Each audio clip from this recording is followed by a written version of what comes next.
Okay, so now we got the top one actually broke off. We soldered them in, and we're gonna go to the car and see if this works.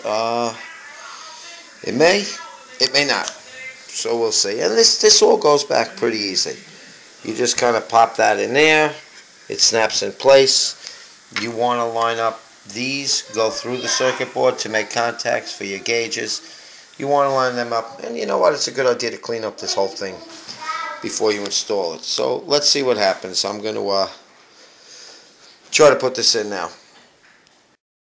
Now when you do go to tear this thing off, you're going to look, you see this ring here? That seems to be the main one. You can get under here with a screwdriver or just very lightly pop it up. The whole thing just lifts right off. And that's that. It's very easy. And this just goes right back on. I'm actually doing this with one hand, so it can't be too complicated, you know. See, that snaps on like that. See how it holds in place? All the way around. And then we're going to have to go out to the car. And I'll show you how to get the dash back in. Let's pause it again. Here is my torn apart dashboard. As you can see, it's well torn apart. So, but I'll tell you, I can get to everything. I should change the heater, that's the next problem. But see, here's the wire that plugs in. So you kind of, I like to flip the dash this way. And then you can get to your plug. You flip it, you know, just basically upside down. You can plug it in and then flip it back in. So let's see if this worked. And check it out. It's working. It's worked. Look at that. Papa, it worked. It worked. See?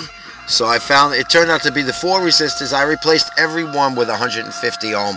Even though the top one was 120 ohm, I figured, you know what, the 30 ohm difference is not going to make that much difference. It may make it a little duller or brighter.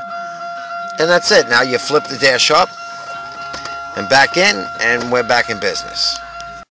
Get that, back in business. Look at that. Everything's working just the way it's supposed to. Wow, 233,000 miles. I would have never known the car had that much. All right. And there's 4 screws here. 1. And then 2 down below here. There's a screw, see? 2. 3 is over here. 4, that does the dash. Not the dash, the bezel. The cluster, whatever you might call it. The plastic part just basically pops back in. So I got to put those 4 screws in. And I'll show you how the plastic part pops in.